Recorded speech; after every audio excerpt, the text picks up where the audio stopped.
Hey design crowd, how are you doing? A few days ago I covered a short video about design roles and identified 14 of them, so you can check a link somewhere here. However, I still get questions, for example, what does senior designer do? What does lead designer do? What does head designer do? How do we compare, for example? What about the levels? What about the seniority? And this video is just gonna cover exactly that. Alright.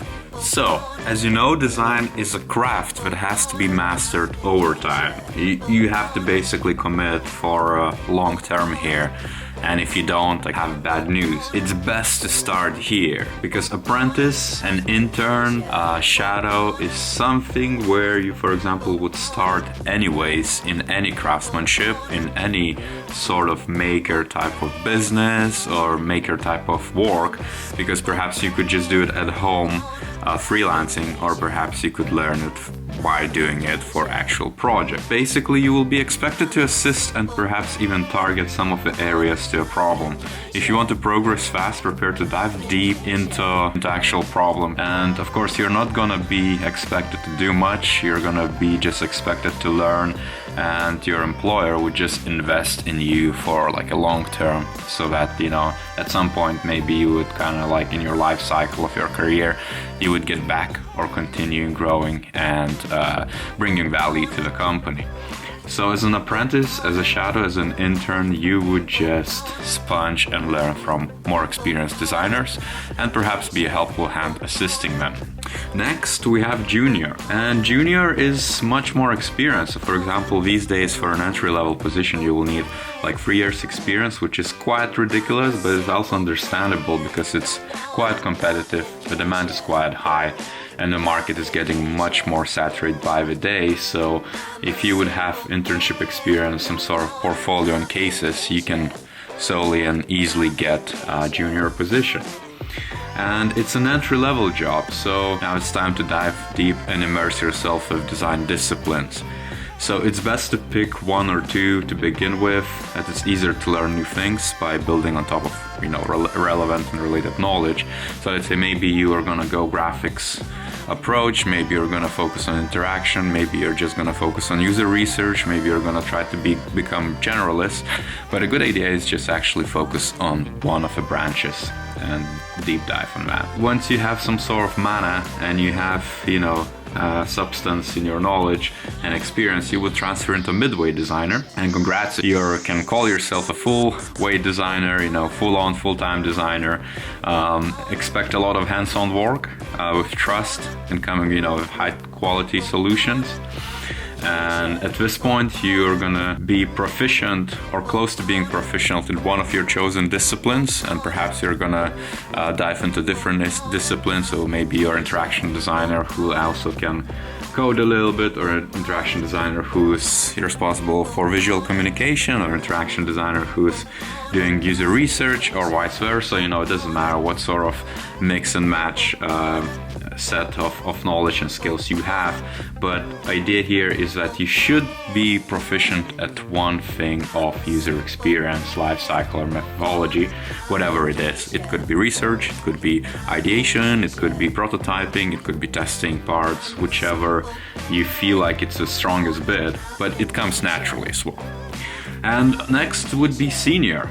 So once you are a seasoned designer, you are proficient in something, you're gonna be expected to basically coach other people, as well as take up some small amount of leadership. You're gonna be seasoned designer who has few years of experience facing off, let's say, serious projects. So let's say midway junior designers and interns are gonna come to you for help, for guidance, for coaching, and you're gonna be able to kind of steer and independently come up with creative solutions, identify opportunities. And at this point, you should be proficient at least at few disciplines. So perhaps it's visual design, user testing, if you're a UX designer, or perhaps you're just gonna steer away and solely specialize in user research, let's say, or strategy or stuff like that.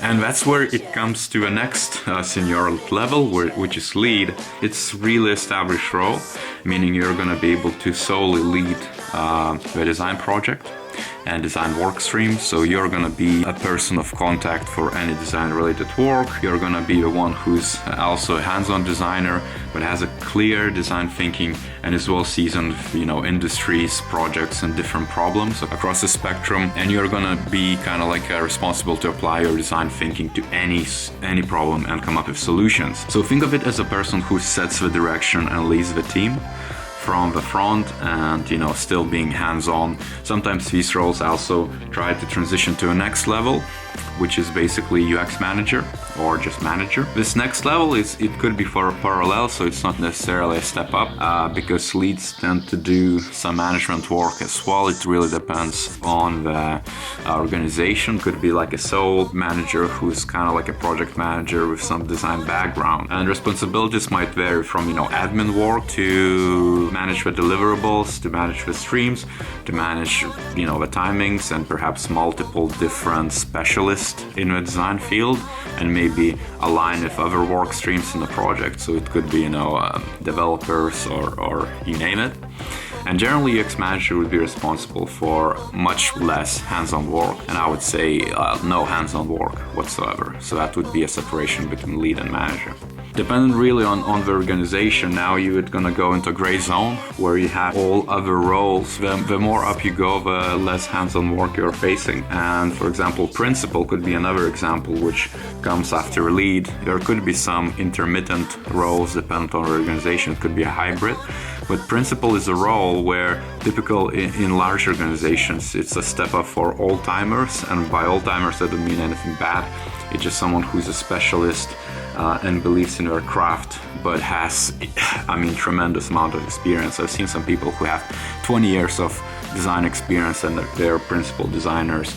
And it's a person who knows the business inside out and specifically their industry, and has collected so much wisdom that they become crucial part and like a linchpin in the business. And it's extremely rare role, and it's really rare that the organization would need it, but large corporations usually rely on principals who, for example, don't want to do anything else or move, in a hierarchy, let's say horizontally, taking up different roles or different responsibilities which wouldn't be design related, would actually end up as a principal. And after that, you have purely managerial roles, which are kind of informed by design. So for example, head, director, VP of design, for example, some sort of director of digital transformation, things of that nature.